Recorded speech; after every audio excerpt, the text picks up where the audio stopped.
Another Antsonarock video. Welcome to the Ant Corner. Hey there guys and girls, welcome back to another Antsonarock review with me, Tom, from Antsonarock.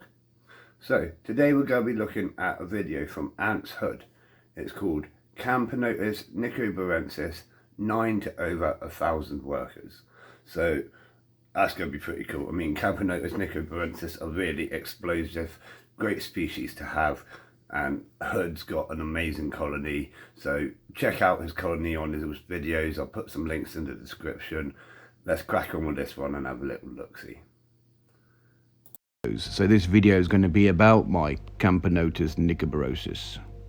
You guys probably remember from my first video that I said that the Nicobarensis were a great starter species because they're easy to look after, providing you get the temperature right, and they're very forgiving for beginners. And I can tell you some of the mistakes that I made as a beginner, where my Nicobarensis thrived with even with those mistakes compared to other species which wouldn't have done so well. If you look, that is true. Nicobarensis are really great species. They're really hardy, great for beginners, but I'm sure Hood's going to go into the fact that they do explode in numbers, and if you're not prepared for that as a beginner, it's just overwhelming, absolutely overwhelming. But let's have a little listen and see what Hood's got to say. To the centre of the screen by the windows of the building, you'll see that that's a major, and what major is, it's larger than the other workers with a larger head, and that's the great thing about polys for the beginner species, is that they're polymorphic, which means they have different castes and different size ants, and you'll really see this with this species once they get established and get around 5'4". He said polys like polyrachis, but he means Nicobarensis. He put the writing in there at least, but I mean, we all get confused sometimes, definitely all get confused. 500 workers, and they'll start producing majors, which is great for a start species. I'm going to talk about my setup and how I've achieved the numbers that I've got in such a short period of time. As Nicos are classed as an exotic species, which means they're not native to Europe, first in the UK anyway. I love these setups. They're just like, they look really cool. I like the tank in there. I like the blown up buildings. It's got like a nice little setup going on. I've wanted to do this with a few of my colonies. Not exactly that, but sort of themed Outworlds, because they're just pretty cool, aren't they? And let's just keep watching. They need a form of temperature control and humidity control.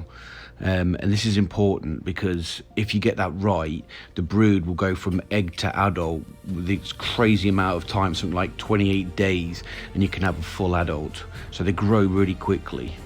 Now the best way... Now that's good to know, like really quick growth, like 28 days is very quick to go from egg to adult ant. Way to get the fast development of brood is by getting the temperature right, because if you get that right, then the brood develop quickly, because the colder it is, the slower the development, the hotter it is, the quicker the development. But you need to make sure you get it within the ranges which I've just put on the screen. What I like about this kit is it's got a probe that goes into the nest, as you can see here, and it gets accurate reading from inside the nest, so we don't need to worry about temperature, because it will turn it off automatically if it gets too hot and turn it on if it's too cold.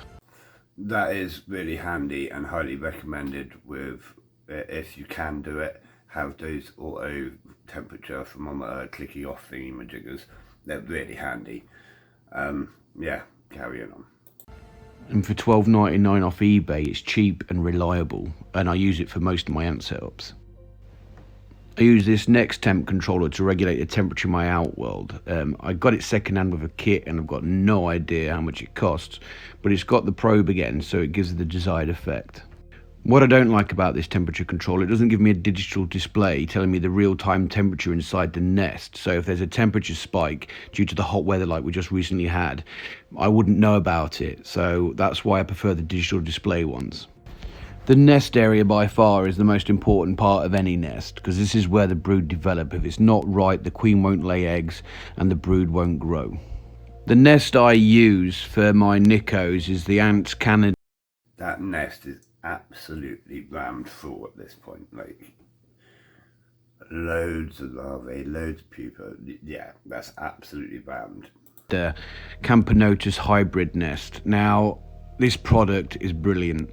It's designed for Camponotus, so all you need to do is put water in the hydration area, and it's designed to give the right humidity for them.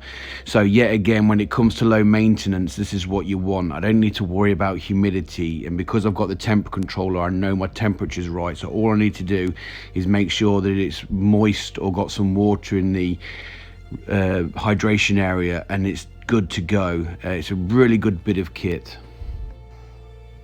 Outworlds can be whatever you want them to be. If you want to spend a lot of money like I have with this setup, you can, but if you want to do it cheaply, just watch my first video, a tour of my ant cave, and you'll see that I've used Chinese takeaway boxes to put some of my ants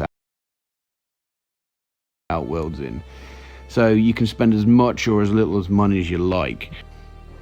Here I'm recording my glass Outworld, which is a good quality bit of kit from the Ant store in Germany, and because I did think it was from Ant store. Ant store are absolutely brilliant. I haven't actually managed to experience their products yet, but they all look really great quality, great products. Like, yeah. So if you've got a chance to check out Ant store, check them out. it's glass, it's clear, and because it's flat I can get decent images, but unlike the Ants Canada Outworld, which I've got in the background, it's curved opaque glass, so it's not great for recording, hence why most of my videos are from this Outworld. But it's still a good bit of kit, just a bit overpriced with all the exports and import costs. If you've got your temperature and humidity right, the only thing you need to worry about now is a barrier. Now, even if you've got a sealed container that your ants are in, trust me, every time you try to feed them, they will escape and crawl up everywhere. So it's important you put a barrier on. Now, I like to use this liquid ant barrier, by Antboy UK. It's really good, and it's also humidity resistant. So if you've got humid ants that like humid environments, this won't degrade like PTF or Fluon. It's really good stuff, and I use. Yeah, barrier is very, very important. The other one you can obviously use is talcum powder mixed with rubbing alcohol. That's what I use for my glass setups. But for plastic and acrylic, I just use one of those anti-slip things. Normally from just a normal ant supplier. You can get them from loads of different ant suppliers. It's really handy. Or the cheapest option is just some cooking oil. That will work as well. Use it on pretty much all my Outworlds now. The great thing about this Outworld is it's got a lip that's removable, and I can apply the barrier to there. So if the barrier on the side fails, they generally can't get past this stuff to escape because it's horizontal, so they fall off it. Now, as you can see, I'm applying it in a circular motion, making sure that I cover all areas, because if there's a gap, trust me, ants will take advantage of it and try and escape. So you need to make sure it's evenly distributed and it covers all areas, as you can see here. Once that's applied, it normally lasts a while, but ants will get past just about any barrier eventually, so you need to make sure that you keep an eye on it, and if they are getting near the point of escape, as you'll see in a second, they will take advantage and exploit it. One of the tricks they have is they'll use some of the sand and dirt and they'll put it on the barrier and try and get over it that way. It's quite annoying, but yeah, you just got to be on top of your barriers, really. As you can see here, the ants have managed to get past the Fluon barrier I had before I replaced it with the liquid barrier from Antboy UK, and they've started to attack this silicon base. I mean, apart from it being quite a good zoomed in video and you can actually see them cutting into it, it's not something you really want, and that's why I had an issue when I was replacing the barrier, that they all got out because they're already at the top. Another reason to keep Nicos for a starter species is because they're really easy to feed. They only require two things, some form of protein. As you can see here, I've fed them a cockroach, which I've pre-killed, and carbohydrates, normally in the form of sugars. I tend to water down some honey and feed that to them. Cockroaches are great to use for protein because they're packed full of the stuff. They're easy to look after. You can buy like 100 for £10 or something like that. And all you need to do is get a little plastic fish tank for like £7, I think it was. Put fruit and food in there, and I quite happily live there. Then when you need them, pull them out, kill them, and fresh. Yeah, I would recommend that to pretty much most ant keepers keeping lots of colonies. I do it myself. I have a breeding colony of dubia roaches that's constantly supplying my ant colonies with fresh protein. I also have Mario worms and a couple of other things that I cultivate at home just to save me constantly buying more and more food in. Feed even your ants. As you can see here, I've done a little time lapse and just see how quickly they're drinking that honey water. I think it's a 1.5 milliliter bottle, and within 30-45 minutes it was practically gone. They just consume honey water at a rate of knots.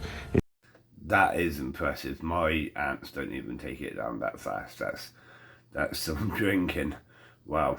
It's always good to remember that when you keep these guys, that they do have a high requirement for honey water, so make sure they've got plenty of it. A common question you get on most forums about ants is people asking, how often do you feed your ants? Well, my Nicos, I've got no idea how many workers they've got, but I'm guessing I've got well over 1,000 plus, and I feed them roughly 2 to 3 medium to large cockroaches every 2 to 3 days, and also replenish the honey. But the truth is if they've eaten the cockroaches, and I'll stick some more in. Yeah, it's right. At that point, they just need so much. They're always looking for the next bit of food. Constantly feeding them will help stop those escapees as well. Stop them trying to escape because they're just occupied. They've got what they need. I always suggest that you follow the colony rather than sticking to a schedule. If the colony has no food in there and there's a lot of activity on the surface, then they're clearly looking for food. It's probably time to give them some food. It means their larvae and whatnot are calling out to them to get fed. So they're hungry, let's give them some food.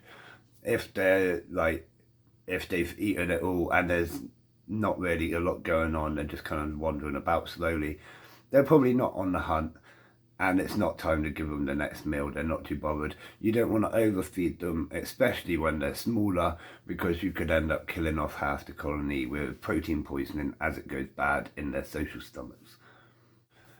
And we're going to leave it there for this video. That was a brilliant video from Ant's Hood, just a short one. I'll put links in the description. Make sure you check out the full video, and make sure you subscribe to his channel as well, because it's absolutely awesome. And I'm going to leave it there. So, hope you enjoyed the video. Give me a like, give me a sub, all of those things, and I'll see you again soon, Ant fans. And a massive thanks to my Patreon supporters, Jason Walker and Kevin Rogerson. You're absolutely amazing. You're helping me get better gear, making these videos better all the time. If you want to help support my page, then check out the links in the description. And as always from me, see you again, Ant fans.